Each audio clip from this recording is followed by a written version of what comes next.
Welcome back to The Open Agenda, a podcast where we take you behind the scenes of Queens County government and introduce you to people and projects that help keep our community running every day.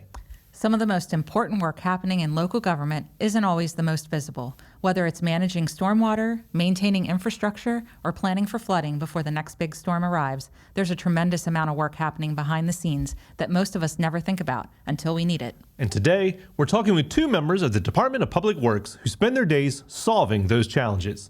Joining us are Edgar, Chief of Engineering, and Kling, the Floodplain Manager.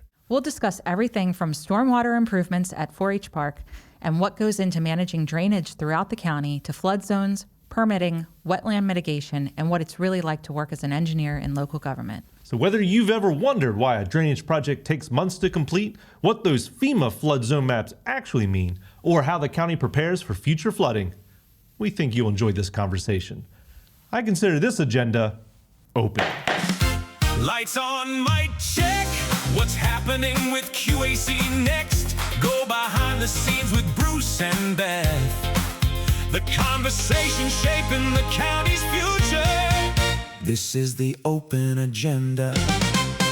Today we're joined by two members from our Department of Public Works, Edgar, Chief of Engineering, and Kling, the Floodplain Manager. Thank you both for being here. Yeah. Thank you. So Our pleasure. we just tell us a little bit about yourself, Lee. We know that you're a lover of old film, photography. You like your coffee made a certain way. Introduce yourself. Tell us a little bit about you. Well, thank you. No, that's right. I'm in the wrong century. But no. So actually, originally grew up in Iowa, and I've been here in Queen Anne's County now for over 20 years, and serving as the chief engineer in the engineering division. We administer the county's stormwater management ordinance, floodplain management ordinance, and we coordinate the development review process with planning and zoning. So all the public works review for roads, water, sewer, stormwater, floodplain, those are our comments, and working through permits and site plans with planning and zoning. And then the other half of what the engineering division does is we maintain all the county facilities. So detention center, libraries, office building, television studio, that's us. Yeah. So what made you get into this? As in high school, they always said, "Oh, you're really good at math and science, so you should do engineering," right? And I was like, "Yeah, okay," right? And we had a county engineer in town, and so my parents, suggested you should really meet with the county engineer and see what he does. And so I did. I met with the county engineer and found out some of the things that he worked with. And it was county roads, ditches, and drainage. And one of the things that resonated with me is he talked about, he was showing the things he did and how every day was a little bit different and working directly with the constituents and really the people who are my neighbors. I thought, well, that's kind of cool. I can do something with roads and cars, good at math and science, and work with my neighbors. And so I went into civil engineering with the idea that I want to be a county engineer. And it worked out. Fast forward, it worked out. Perfect. That's right. And then, John, I know little about your Eagle fandom. Yes, correct? Definitely. A hunter. I am. Former educator. Yeah, a long time ago. Very long time ago. Very short. Tell us a little bit more. Well, I grew up in Delaware, joined the military, was in the Army, spent some time in the Army National Guard, retired from the Army National Guard after 24 years of service. In that time frame, I started, I taught a little bit, realized I wasn't really the greatest teacher in the world, so I decided to go a different direction. I went to work for a soil conservation district in Kent County, reviewing stormwater management there and sediment control permits. Got me exposed to a lot of different things, and from there I went to DENREC for an environmental scientist for a while in their air quality division, and then I applied for this job, which was the floodplain. Well, it wasn't the floodplain management job; it was an engineering technician with the intent of being the floodplain manager, and I've been here ever since. Yeah. So I got I got certified in floodplain manager in 2006. So it's been a while. Very cool. Well, you guys, you both made it to your goals, so I'm proud of you both. Yeah. Thank you. Yeah, and thank you for joining us. Let's get into the action, though, huh? Oh, yeah. I mean, All right. I'm super excited to talk to you guys today just because the stuff that you guys do are things that happen behind the scenes. It's stuff that people do not see at all. But it has a huge impact on our daily lives. Yeah. I mean, there's things, we talked about drainage, you had already talked about flooding, infrastructure, and people might not notice when all that stuff starts to go wrong. So Can you talk a little bit about that? Like just the things that happen behind the scenes that you might not even see. Well, absolutely. And we really appreciate the opportunity to be here and do this. Really, this is fabulous. As you'd indicate, there is a lot behind the scenes. There's a lot of intricacies and details and a lot of reasons why things are the way they are. And I know that permitting and plan review and things are not a favorite topic for a lot of people, but they're there for a reason. And we have examples throughout the county, predating regulation. It's different evils. We have developments that occurred before we had stormwater regulation and floodplain regulation. And, the folks that live in their areas, they deal with those challenges every day. And then we have developments now where there's a lot of regulation and it's some work, and we try to ease that pain, but it's there for a good reason. A lot of people don't always recognize what that reason is. So we're happy to be here to talk about it. Yeah, and you say there's lots of multiple projects. Let's pull one out, can we? Absolutely. All right, the 4-H Park Stormwater Project, 2024. We did improvements at the 4-H Park. What was the goal of that project? Well, that was a good one. That's a fun one because, here we're working at the 4-H Park, which is a destination for a lot of our residents, particularly every year for the county fair, but other things as well. And the 4-H Park, it's been there for, John, was it about a long time. 50, 60 years now. Long It's time. been established and gets a lot of use. But one of the things that people have been aware of, when it rains, it is a muddy mess. And a lot of the infrastructure out there has been there for quite some time. Yes. And I know that the commissioners and the 4-H Park Board had pursued different funding opportunities. And I believe the 4-H Park Board got some grant funding, which provide them the opportunity to get some new buildings in place. The county commissioners had also supported it with some additional funding. And one of the things they looked at, public works, can we improve the drainage out there at the 4-H Park? And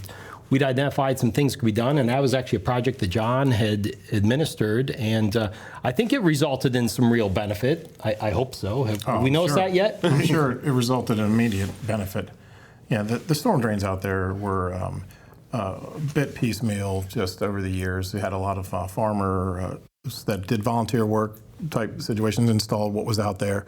And over the years, they just grew so much that it was just inadequate. And it wasn't really designed, probably wasn't designed. It was just, this is what we need to put in place to make this happen. And it worked to some degree. But, when you had the big rain, it made it very inconvenient to be there. So we went through and had an engineer design it. To do an upgrade. They chose it's designed approximately to the 10-year storm event. So we've definitely made it a lot better for the drainage through there. Yeah, so when that was originally built, and I don't know the answer, but was there any county involvement when you look back 60 or 70 years ago, or would that all have been on them to? Well, we didn't even have planning and zoning then. So like you're fixing problems that were made by people that might not have known. Out there, the only thing that was out there was probably a borrow pit for where they were digging to elevate the structures that they were building out there. There was some storm drain improvements over the years. I can't tell you exactly what years they did what in, but it was a very interesting project out there because even the improvements had problems. Yeah. Well, that leads us into also. Correct me if I'm wrong, but I kind of remember there were some unexpected challenges once you got into the project. No, never. Challenge. I was working on the other end. I was working with the 4-H board to promote stuff, and I kind of remember there being some challenges or some things you weren't expecting once you actually started digging in the ground. So over the years, there were different activities out there. So there was electric wire, there were utilities run in different locations. You might have a water line that was abandoned or not abandoned or in use or plugged or something. So when we dug up basically the entire 4-H park to replace pipes, there were issues. Some of the issues were the newer part, and we replaced all that storm drain, or most of that storm drain anyway. They had a directional bore right through one of the storm drains. So that you go out there and there was a utility line right through the middle of, I think it was a 36-inch pipe or something to that extent. There were, I mean, you didn't know, we knew where a lot of stuff was, and we marked out a lot of it, but a lot of the lines and stuff, it was the contractor knew that he had to turn off all the water, and then he had to turn it all back on to see if it was leaking anywhere, when we went through. And then on top of that, the soils out there were miserable, so we ended up spending a tremendous amount of money just to be able to, we soil cemented the whole area that's under the concrete or under the asphalt, just to make it usable so it didn't destroy the piping that we just replaced. Wow. Because it was just really poor material out there. And so. Yeah. Well, now that project's finished, what can people expect from that area? If there's a big, heavy, rain storm that comes through or flooding, what can people expect from the 4-H park now with the changes? One of the most visible things, that main promenade, the new asphalt pavement there looks very, very nice, and it drains very well. So there's positive drainage throughout. A few years ago, if you were there and you had that August storm deluge coming through, you would be trudging through major puddles everywhere and mud to get to your car. Oh, wow. Now at this point, with the improvements that have been made between the promenade and working its way to the people mover and all that, you can largely get to where you need to go without, going through mud. Yeah. Now you go off the beaten path, of course. Sure, yeah. There's only so much you can do. There's still that as well. But the main traffic areas, not only do they look nice, but the drainage is substantially improved. And it was definitely a fun project because it was an opportunity, that one of those unique relationships where I believe, if memory serves me correct, the land's owned by the commissioners, but there's a long-term lease by the 4-H Park Board. Whatever the situation is, it was a partnership between the 4-H Park Board, the county commissioners, and Public Works, Parks. We all worked together to make a lot of improvements in terms of facilities, both on the ground. People see the new asphalt, but what they don't see are those storm drains that are now carrying the water away, and they're not failing. I think we had a situation one afternoon, we were out there, the contractor had a piece of equipment that got stuck owing to a sinkhole that occurred right then and there, owing to a failed storm drain, and he drove over it. And do you remember that? That was the trash company.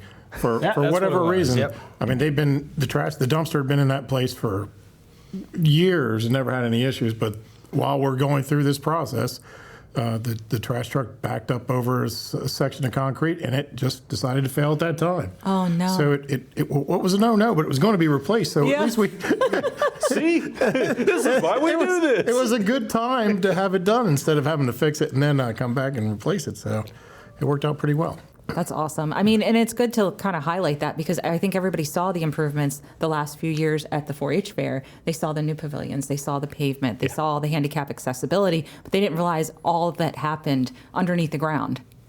Oh, yeah. In the middle of that project. So it's kind of cool to highlight that and to talk about that. Now, if it rains on Monday, they can still enjoy the fair on Tuesday. Exactly. When before it may have been rough sledding. That's right. Oh my gosh. Well, and that kind of transitions us over to floodplain. So we can talk a little bit about that. So that's like a really good example of how we maintain the water in that area. But across the county, we've got a huge risk of flooding. So, and it affects so many communities in so many different ways. Yeah, so that brings us to floodplains and flood zones, which can be confusing. Even I get to work with you guys, I hear the term sometimes, I'm like, what exactly does it mean? Yeah. So what is a floodplain? Like, just as simple as that. What are we talking about? Yeah, the zones. Well, so I think some of the things we're going to talk about today is there's really two components. There's floodplain, and then there's floodplain regulation. And the important thing to recognize, here in Queen Anne's County, particularly on the island, low-lying areas, we're right there, sea level, low area.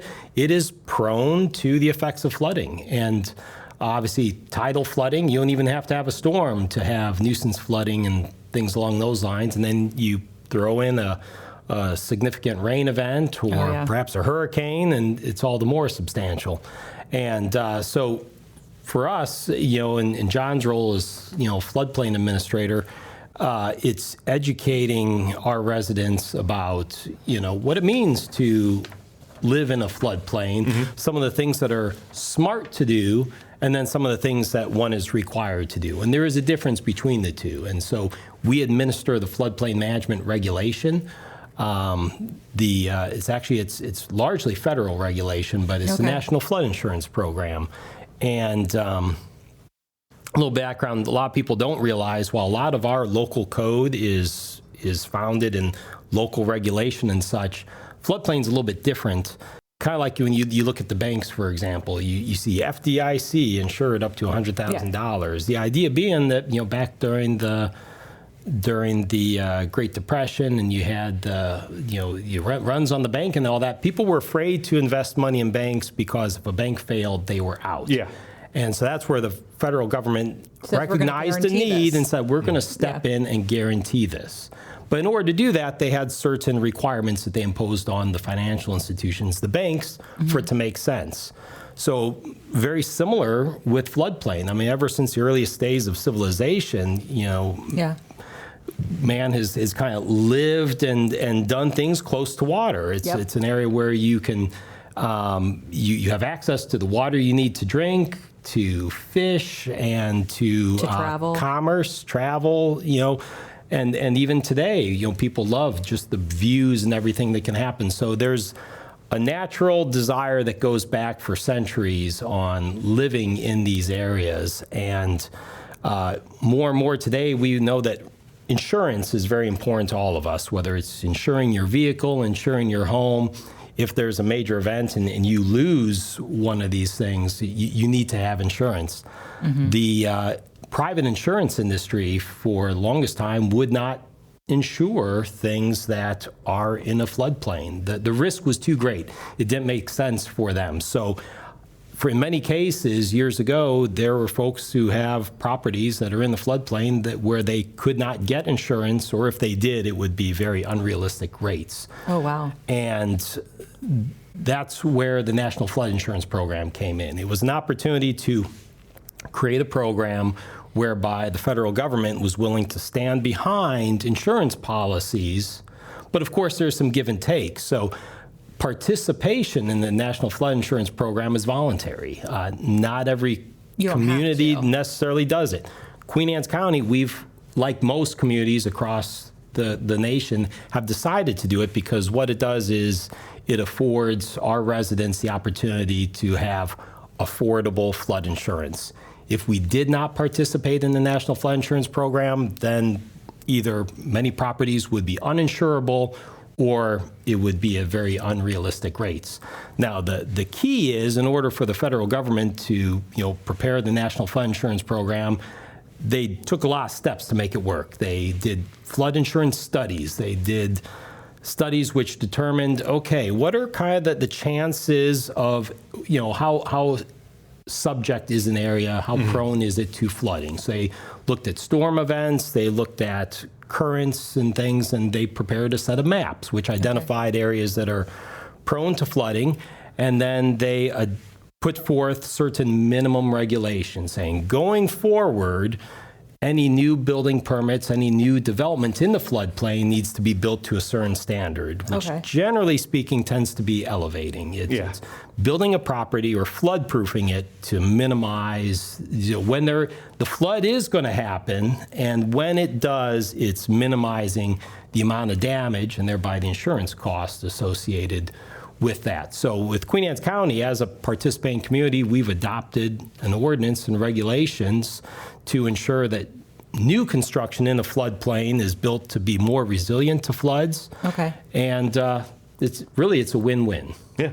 Now, you were talking a lot about new and taking care of it. There's probably people that bought their house here and they don't know if they're in a floodplain so how does that work? There's zones, right?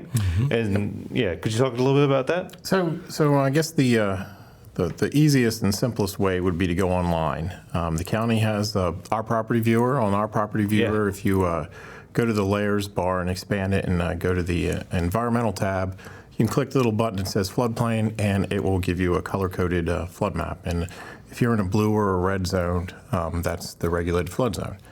And it'll tell you that the sayings on there. So you'll have an A or an AE or a V or VE. LMWA is a limited moderate wave action zone. There's different things that are on there that you can see on the maps. You can also go to mdfloodmaps.net, and that's Maryland's. There's a little bit more detail to that. There's a few areas in the county that are mapped A zones. Those are generally areas that get flooded with riverine type things. So when a rain event happens, it's flooding. It's not a tidal. It's not normally associated with tidal. Now you could have tidal impact because we're so low around here and we have tides everywhere. Sure. Like Kent Narrows, sort of, like how it floods every time it rains down at the Narrows? So that can be, but it's normally, our riverine systems are generally like Millington, Cloverfields. Okay. If you're on a large stream, there's some streams throughout the county, some ditches. North County, there's some places up in North County. Lot of stuff in North County. Most of the stuff down on Kent Narrows, the primary flooding event is the tidal aspect of it. So you're more prone, and they've delegated it to, or FEMA's determined that this is the primary at the 1% chance flood event. So if it's riverine, it's more likely to have a large flood on a riverine type system, on a rain event. If it's coastal flooding, it's more likely to be from a tidal event. Okay. So the tide rises on coastal and the rain falls on the riverine type situation. So that's the situation. And you also have FEMA's Map Service Center when you can go there and get it. Like I said, the mdefloodmaps.net, that has a riverine study. So if you see an A zone that just says an A zone and you wanted to get more detail on that, you can talk to our office or something that way, or you can go online to do it. So if there's no number by your flood numbers on the online, you can go that way. There's ways to find out how deep the water is supposed to be. Right. And then you have to get flood insurance if you're in those. So if you have a mortgage, right now, there is a requirement to have flood insurance if you have a federally backed mortgage. If you do not own, or if you own it outright and if paid cash or whatever that way, there's no requirement for it. We certainly would recommend it because it's certainly very likely that if you're in a flood zone that you're going to be flooded at some point in time. And I think oftentimes people would be surprised to find, if they're not technically in the regulated floodplain, that the mortgage premium, the insurance premiums can be surprisingly not too bad. And that's the benefit of our being in the National Flood Insurance Program, that some of the flood insurance rates are not too bad. And that's something that people should look at. And to just put a bow on your point, John, if you want to go online and you want to know how to use that tool, we actually made a video with Lee last year on how to go on and search and see where your land is. So go to QACTV on YouTube and you can see how to use the property viewer and to search and see what area you're on. So we have a video on that. We could link it in the comments. Yeah, we can. Yep. Yeah, that's great. And it's also available via the Public Works website. We have links on there. There you go. Yeah. But also, John referenced a lot of the resources, these websites, and I think that's preferable for a lot of people. But one other thing is, give us a call or come and visit us. That's what we're here for. John, he's a certified floodplain manager, and he is the administrator for all the floodplain in the county.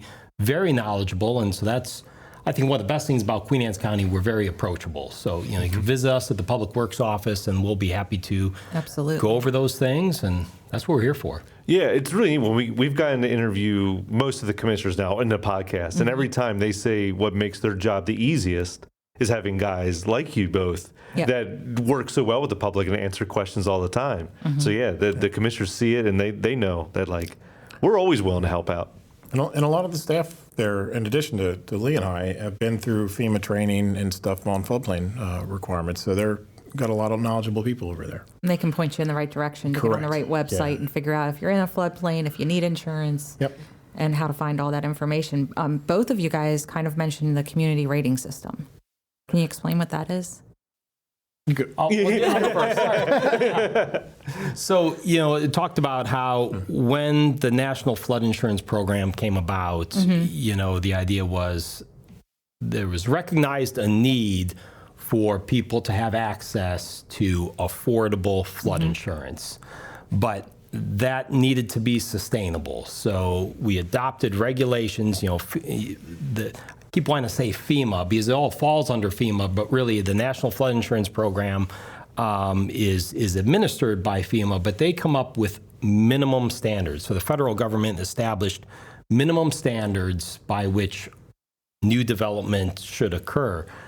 And so in order for a community to enjoy the benefits of affordable insurance, they need to adopt floodplain regulation and administer those minimum standards. Okay. One of the things that people ask, oftentimes when they go through the zoning process, there could be opportunities to apply for variance and go to Board of Appeals. And oftentimes those are granted, and folks are surprised sometimes when floodplain, that isn't always so. And part of that reason is owing to it being a minimum standard with FEMA. So we need to hold those standards. If we don't, we potentially jeopardize the county's participation in the National Flood Insurance Program. But while there's a minimum standard, that doesn't mean that we can't have higher standards. We can be more restrictive. We could be more restrictive. And going back from years ago when we adopted our first floodplain management ordinance, we'd established there's what's known as the base flood elevation. That's what the maps indicate in a 100-year event how high floodwaters are expected to be. The minimum FEMA standard is you build to or above that elevation. But communities could opt to build a little bit higher, and that would be freeboard, anything above that base flood elevation. And so the flood protection elevation is what you build to. So in Queen Anne's County, we have a 2 foot of freeboard requirement. So that's more than the minimum standard. And it works very, very well for us. And I think John can get into a little bit of why we've kept it where we have for some time. It actually goes back to some of our experience with previous storm events and everything. But because we have a few higher standards, and they're reasonable higher standards, they work very well for our community. That's why we've maintained them.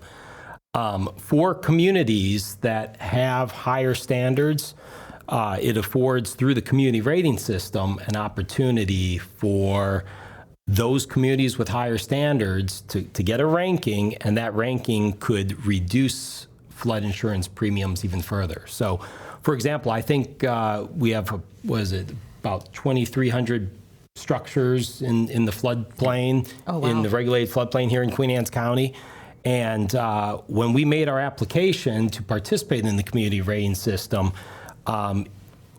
based on some of the higher standards that we have, would earn us an additional 10% in reductions for all property owners with flood insurance in there. And I think we calculated it'd be about over like $1.5 million worth of insurance savings countywide, which is substantial. So we'll take it. Yeah, absolutely. So that's something that we've made application to, and the unfortunate thing is with everything going on at the federal level of recently, it's a very long, slow process. So we're not sure at what point in time Queen Anne's counties would have the opportunity to get into the community rating system, but we're pursuing it because the standards that we have today would open us up to having even better insurance premiums for our residents. Exciting. Yeah.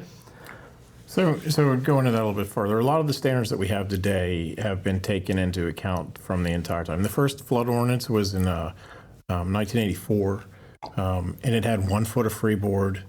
The standard we have today is the 2 foot, but we have a minimum of 7 now, and that minimum is basically the same flood elevation that they had in 1984.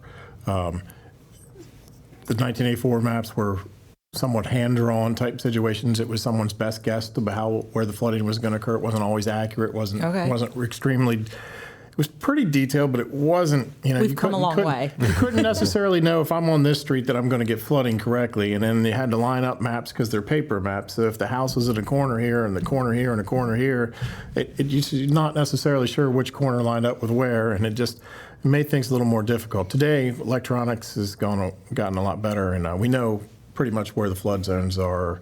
Not 100% exact to say, hey, you're not going to get flooded if you live here, and because you could get flooded anywhere on the island or anywhere in Queen Anne's County, depending on the storm event. But our higher standards have been in place for a very long time. We haven't added anything significant when we did the ordinance change in 2014.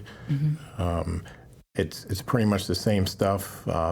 Some of the standards changed based on FEMA recommendations, because when you change an ordinance, FEMA tells you got to do certain things. Region 3, we had for example, we had a requirement for 900 square feet for garages, which was a limit. Now it's 600 square feet. Okay. That was basically a direction from FEMA back at the time. So, I mean, there's certain criteria that have to be there. But in the state has a model ordinance, floodplain ordinance. It has a lot of higher standards than that, and ours is roughly based on their original model for the 2014s anyway. And for Queen Anne's County, in the most recent memory for many of us, although it's been several years now, Hurricane Isabel. Oh, yeah, that's the big one. Yeah. Right? And that was primarily a tidal surge, and that was substantial. For Yes. those that remember it, there was, boats strewn across 5301, a lot of homes damaged. And one of the interesting things that came from that is it was considered a 100-year event. Okay. But the elevation that the floodwaters rose to was just about that elevation that Queen Anne's County has as a flood protection elevation, Oh, a little bit yeah. below that. Okay, So that's that good. was a way of validating for us that the elevation, the 7 that John's referring to, Right. we're requiring people to build to, homes that were built subsequent to 1984 and were elevated to that elevation 7, flood protection elevation, were largely undamaged during Isabel, whereas a home perhaps right adjacent to it that's older, that wasn't elevated, those homes sustained substantial damage. So with the last update to our floodplain ordinance, we maintained that flood protection elevation target because for us, that's what works for Queen Anne's County. So that was 2003. Yep. So does that mean we don't have to worry for 97 years now? Is it 2100? Is that the next one?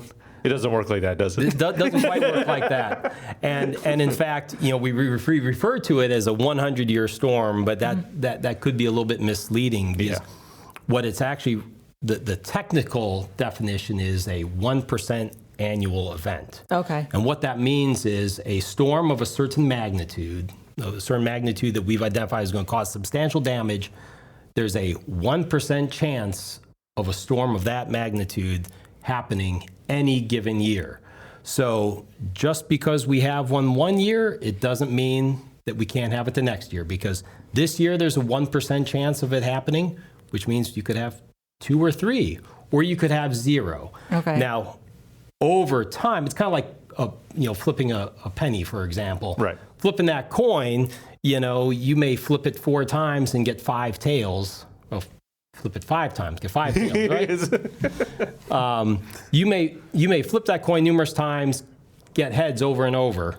But if you flip that coin, say, 1,000 times, averaging out, it ends up being about 50-50 Right. heads or tails. Well, the same goes with that 100-year event is, over a very, very, very long term, it would average out to, about every 100 years. But the important takeaway is that any given year, there is a chance. And 1% is small, but it's a very real chance of having significant flood damage. Right. And before I take you down a road that we already said we didn't want to go down before the podcast even started, things are always changing, obviously. Do we see the zones change a lot, or do we see regulations changing moving forward? Or do you think things the way they are now are kind of the way they'll be for a little bit? So the mapping happened once, like 34 years difference. So we don't expect the maps to change anytime soon. Regulations, because these regulations are in place to save insurance money, which federally backed insurance money, so their tax dollars, I can't imagine that they're going to change anything significant in that program. So you want to? Yeah, I think, we've seen over the last year or two, there's been a lot of changes at the federal level under the federal administration. There's been a lot of changes. As John alluded, the National Flood Insurance Program, that is one. it was developed to fulfill a very significant need for everyone in the nation. And so as a result, that program's not going away. We may see from time to time flood maps are updated. In fact, we do see that. Our maps have been up. Well, so the first maps were in '84. We then had an update about 20 years, 30 years. It was 2012 when the maps, the first review came back to do for the second set of maps. They remapped them in 2012 and we adopted them in 2014. Oh, wow. Yeah. So it was quite a while.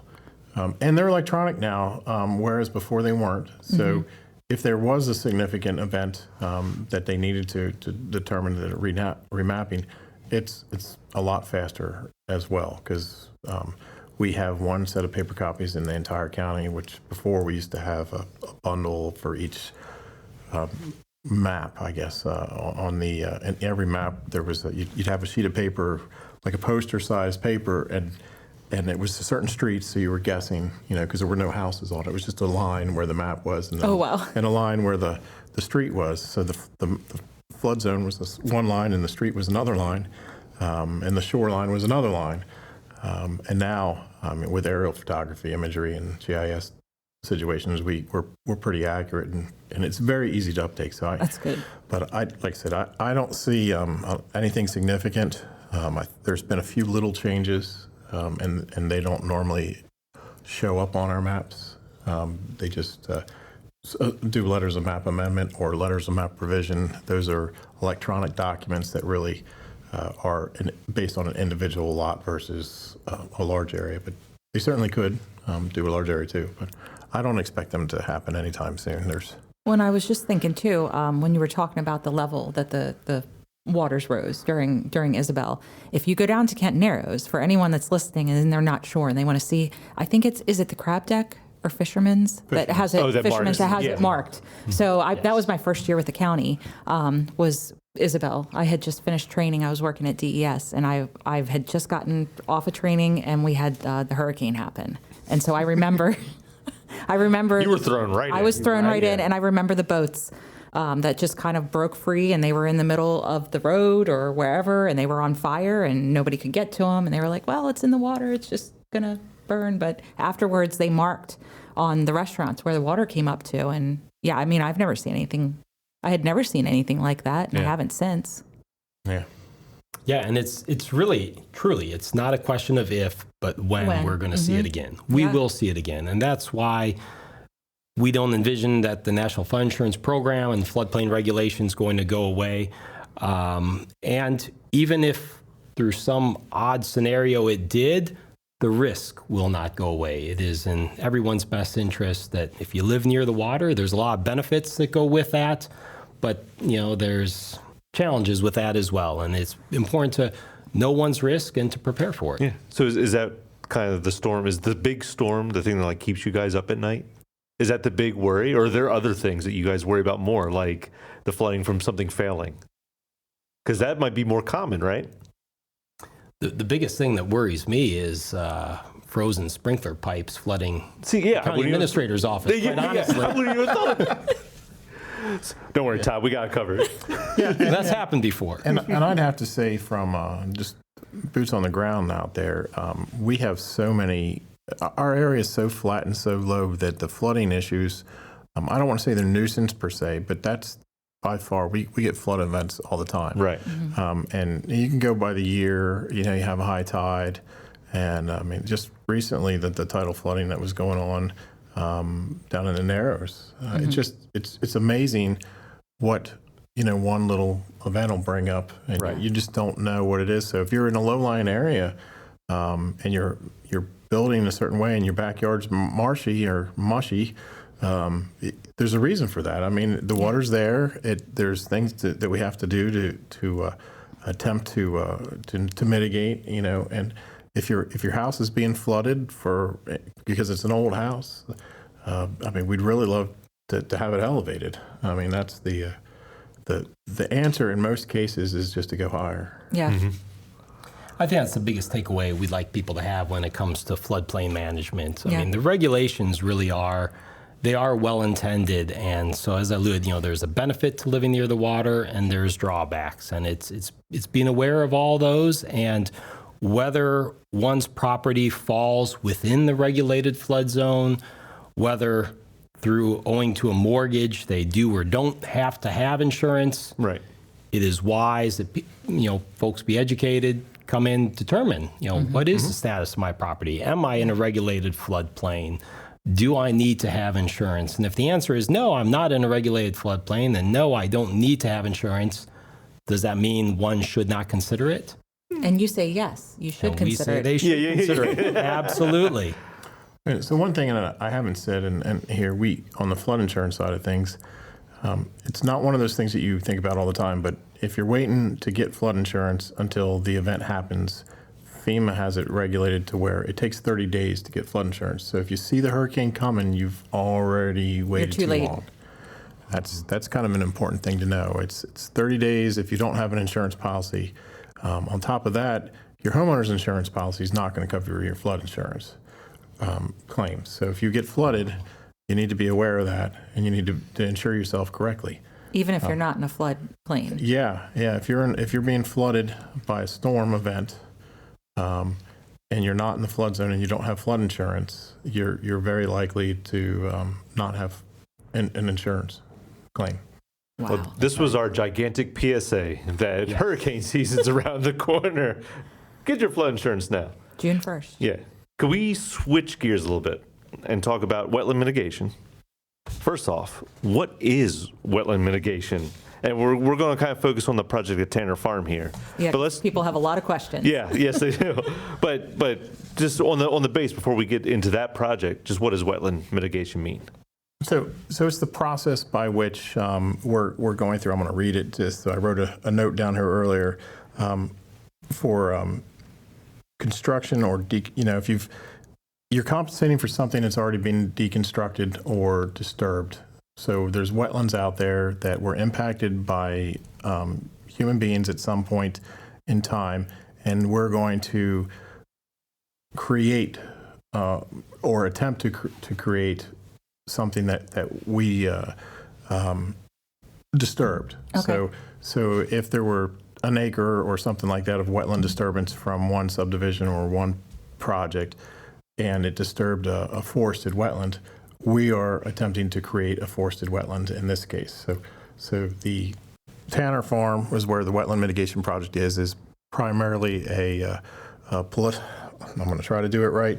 It's a palustrian forested wetland, and it's a shrub wetland, which basically means most of the area is going to have trees that are 20 feet or higher, which is what we want to have, and the shrub are 20 feet and lower. Most of those areas are going to be marshy, not ponding areas, to where we don't expect to see large volumes of water laying anywhere. We don't want it. You might have a mud puddle for a certain amount of time, but you're not expecting to see an area where you're going to have a lot of aquatic activity. We don't want cattails and things that are emergent plants coming through those. So not quite like your shoreline things, but it's really you're walking through the woods. It's really damp. You can't walk through there without getting really muddy. That's kind of where we're at. That's what we're trying to recreate. Okay. Well, an important takeaway too is, many of us, we recognize the value of forests. We talk a lot about the importance of rainforests and trees, and we just recently celebrated Earth Day, right? And we've identified the various parts of Earth and Mother Nature that are important to the health of our planet and everything. And wetlands are part of that equation. Wetlands are not always best if you're looking to live somewhere because it's wet, right? Yeah. We were just talking about flooding and everything.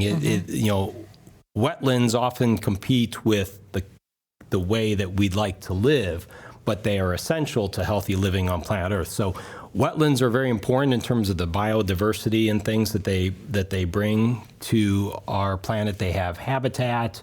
A lot of water quality and things occur in these wetlands. So as a result, and this is nationwide, there's regulations which protect wetlands because they are vital to the environment. And generally speaking, now if one develops an area that has existing wetland, one needs to mitigate those impacts. So In Queen Anne's County, years ago, a lot of development associated with Bay City and Cloverfields, areas that were historically wet.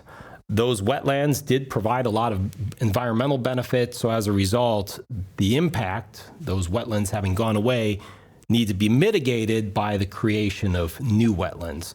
And that was as an obligation that the county administered. It's a lot easier to, if these individual lots, you may have a quarter of an acre impact, but it's not practical to create quarter acre wetlands everywhere. You really need a,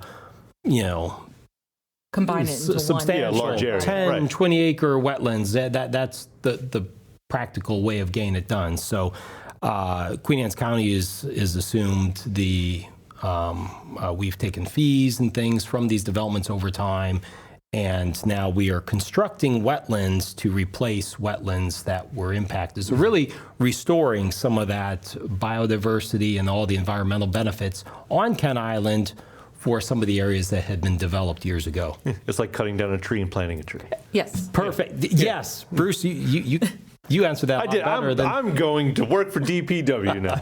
And so this is for Bay City and Cloverfields.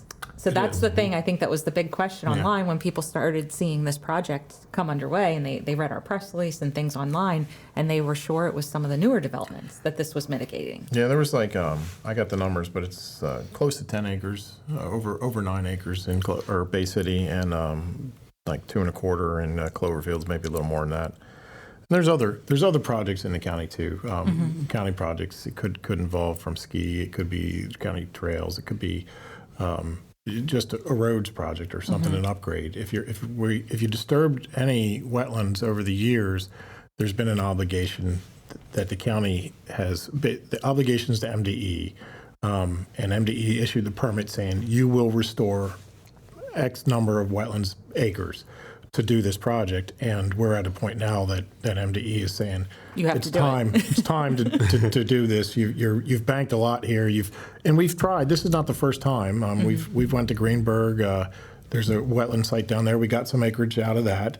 But this is it's a lot of science, a lot of luck to get things the way to work the way Mother Nature does, because she's had millions of years to do what she's done on the wetland side of things, and we're trying to do create a wetland that's taken millions of years to get in a year or 5.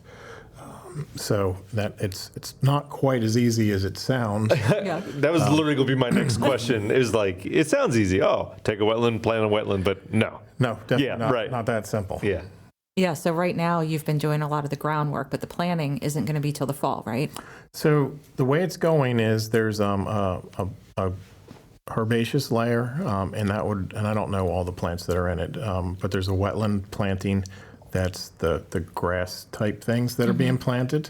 And I think most of those are going to be planted as they're working through this. Okay. The part that's done now, it's about 1/3 of the project's done, has already been planted that way. And the best time to plant for the trees, which will be part of the forested wetland, you have to have trees, will be in the fall. So the contractor's going to wait till the fall to do those.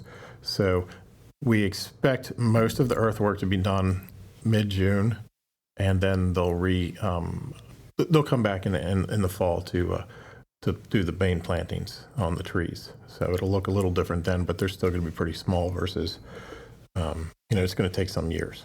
Now, will this impact the area around, like the other infrastructure, the people, the neighborhoods in the area? I know there's a short time where the trail will be closed, but is there any other impacts that people might see? I would say a pretty positive impact from the standpoint of developing this natural area, preserving this land. Yeah. But during the short term, yes, certain trail closures, things like that. We really want to make sure that that people stay out of those areas, because, as John alluded, it took Mother Nature, centuries to establish wetlands. We're trying to accomplish it in a few years. And there's really 3 major components to a wetland. You need to have hydric soils, clays, things that will hold water. You need to have hydrology, the water itself. and then you need to have wetland plants. So right now, the soils that exist out there on that former Tanner property, the soils are largely conducive. They're silty and clay. They're going to hold water. Some of the earthwork that's occurring out there is creating these pooling and ponding areas that are going to hold that water. So now we've got land, and it's going to be wet, and we're introducing the plants. And so as these plants go in, it's very important that we protect that, because it takes time for those plants to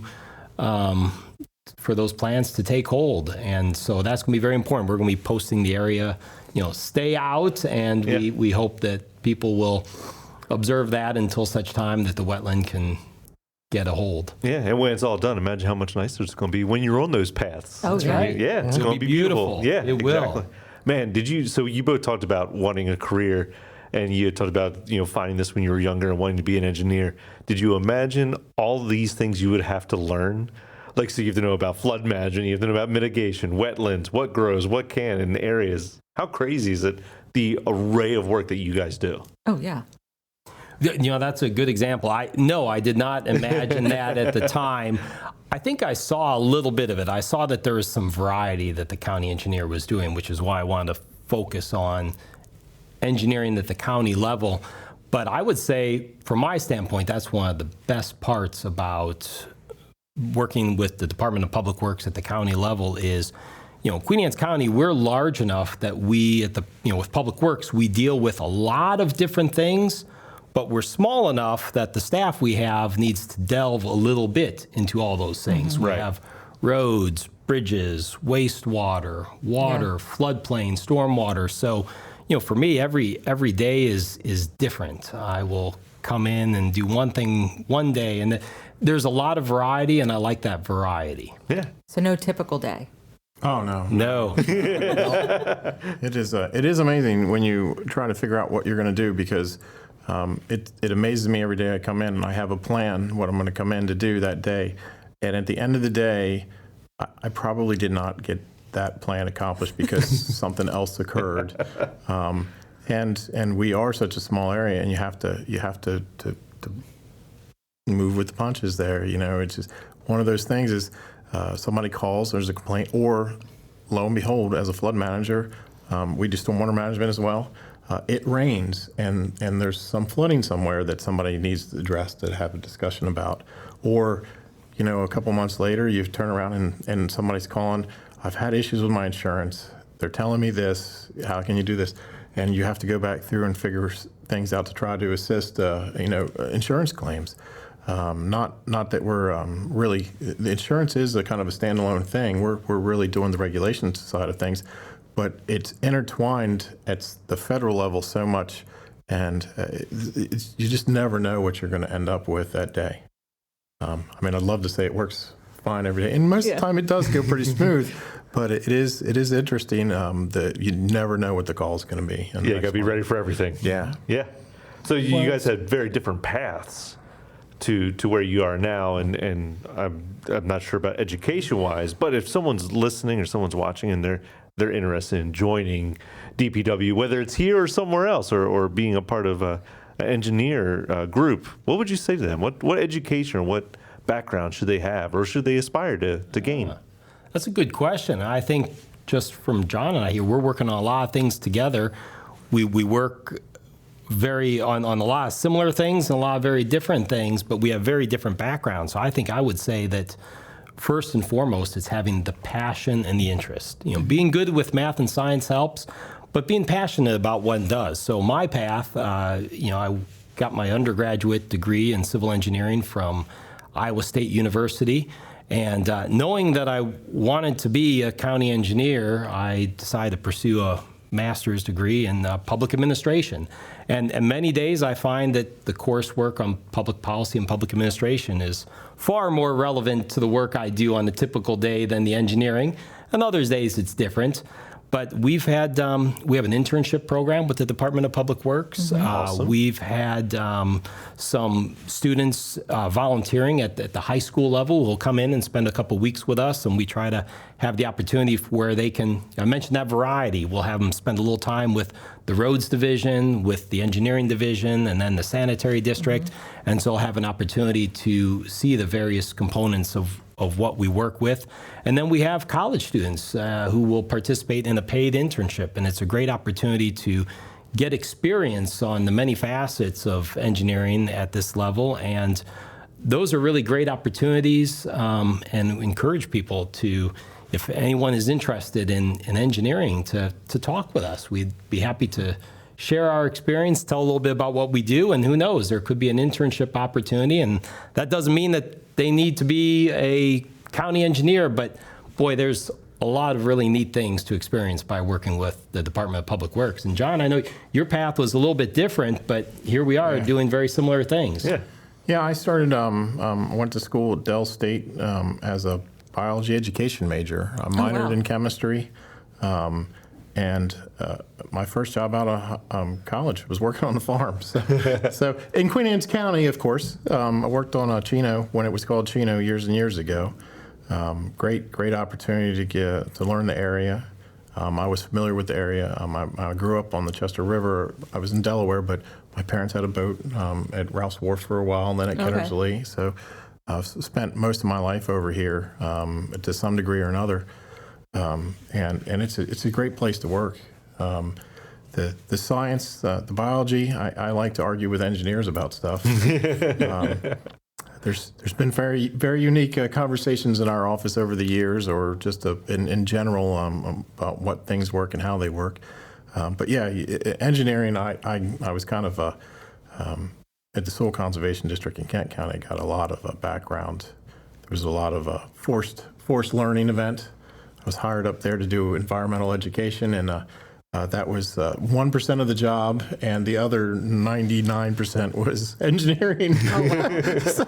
So it was here, we want you to do this because no one else wants to, and now you got to do all this other stuff. So that kind of got me in the door here, because it was a great opportunity to come down here and work, and I've been here for quite a while now. So Yeah. Well, as John alluded, what looks good on paper doesn't always equate to how it really works in the field. And that's where having that experience is so important. And one of the best parts, again, about being with the county is that, we get to see things from start through completion. Like the 4-H park project was fabulous. I mean, here we are working right amongst our neighbors, people we know, and we're, improving the area that we take our kids to for the 4-H fair. And that's a really cool thing, to be able to work on projects that have very real impact on, even our own families and our neighbors. It's funny. How many people have said that when they came to this table? That's been everyone's response, is how cool it is to see the communities get to enjoy Why do you work for it. the county? Yep. And that's pretty much been every employee's response, is that, they like to affect where they work and their neighbors and their friends and their family. And it's very rewarding. Yeah.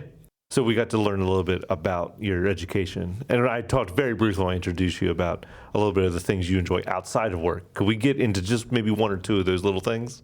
Oh, yeah. Hobbies. Because what I really need people to understand about you, Lee, is the theater you work at.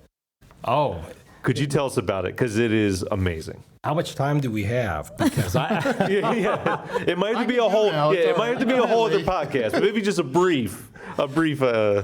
So my wife, Mary Beth, will tell you I have far too many hobbies. And maybe that's true, but I don't know that one can. I talked about community and enjoying what we do with the county. I like that variety, but being involved in the community. So, I'm active with my son's, scout troop and Little League and things like that. But the historic Everett Theater up in Middletown, just across the state line there, is 103 years old. And the really cool thing, for those almost 50 of its over 100 years, has been owned and run and managed by people in the community. And so years ago, I just started volunteering. The first time I walked in there, I was just blown away on how remarkably beautiful this theater was. Just a small town theater, and just beautiful, the architecture and everything, and it's got some history behind it because Dead Poets Society was filmed partly in the theater, and it's Okay. just a really beautiful place. And I was so awestruck by it.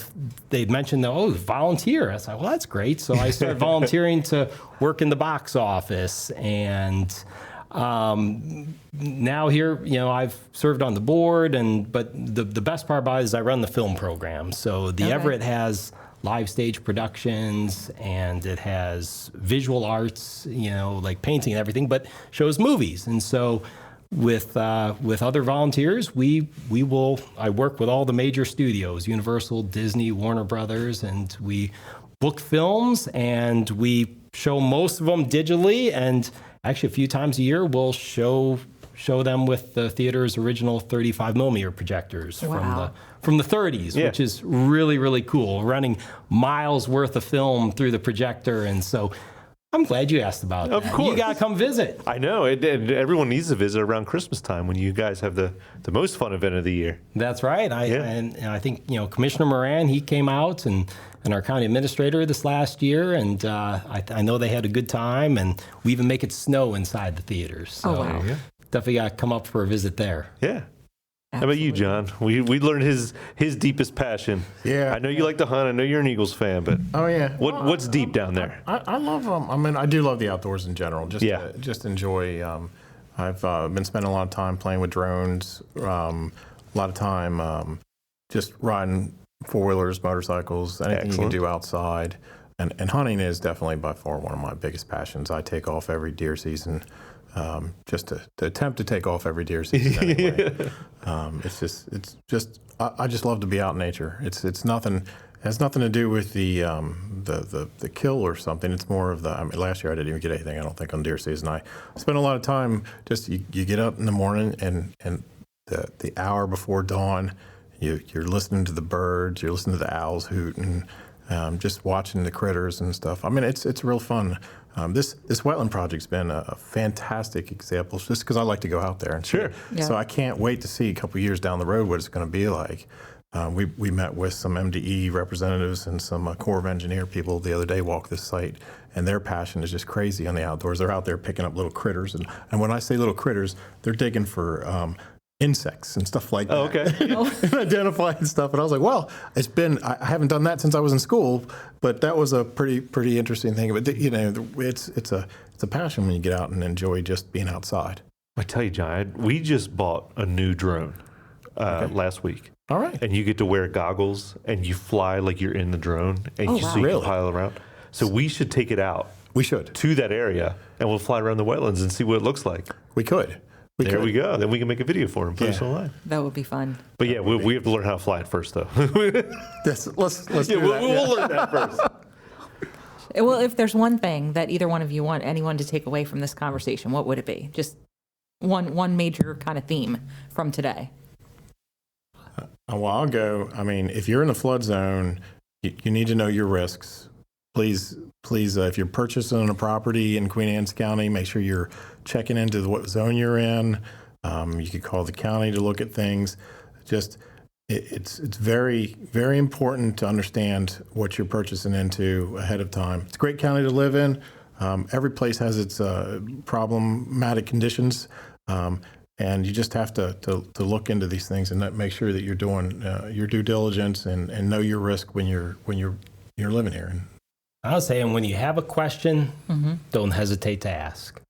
Come visit us, call us. At Public Works, we take great pride in answering the phone as much as we can, and we're there. And so this is what we're here for, is to serve our neighbors in the community. So definitely any of the things that we've talked about today, or other things, the services that county provides, that don't hesitate to pick up the phone and come visit us, and we're here to help. Yeah, very That's cool. awesome. Did you guys have fun today? Oh, tons yeah, of fun. definitely. This Was- is great. Yeah, better than you thought? It was definitely different. So I've got a question for you then. So Uh-oh. thank you. Like the mugs are. Oh, You get the mug. Yeah. Right, Yeah, yeah. hold them Mug. up for the cameras. Yeah, Right. just See? you got Look at that. Yep. So what is the coffee that we're drinking today? Is it Folgers? It's an excellent question. It's Open Seas Coffee that Beth had found for us. Yes, they're local on Kent Island. So it's a roaster on Kent Island, I believe on Love Point Road. Yes. So you can't buy directly from them, but there's a couple of locations that sell it. So I went to, it's a place called Herbal Brew Bar in the business park on Kent Island. Really, really cool coffee shop and tea shop. And they have tea there, coffee, really, really nice little place. Nice. Yeah. So now you know where to Yeah. check it out if you're on the island or if you're anywhere in Queens County. Go check it out and It's get some delicious. good coffee, some good tea. But I want to thank delicious. you guys for joining us. I want to thank Chris for being in the booth and recording for us today, our Yes. producer. But I want to give a really special shout out that I haven't had a chance to do yet, and that's for Beth, who does a lot of the production side of getting you guys ready, and she did all the communication with you both, and so we knew what the talking points would be. So thank you, Beth, for always being Thank awesome at you. that. Yeah, of course. I'm just here to talk. That's all I do. Thank you guys for joining us. And thank you for your service, John. I didn't realize you Oh, were well, in the thank you. military, Yeah. so thank you for that. Thank you guys both for serving the county. Yeah. Well, thank you very much for having us today. We've enjoyed it. Of course. Yeah. And thank you for listening. And for everyone, if you want to learn more about flood mitigation and if you want to hear about the plans and all the amazing videos that we've got to make over the years, you can go to QACTV.com or you can go to QACTV on YouTube. You can follow us on Facebook. You can also follow Beth at the government page on Facebook where she posts all the amazing information we share, especially when it comes to things like the closures during projects and pictures of how the projects are going. So visit all of our social medias. Thank you guys for joining us. Thank you for listening. And I consider this open agenda closed. Lights on, mic check. What's happening with QAC next? Go behind the scenes with Bruce and Beth. The conversation shaping the county's future. This is the open agenda.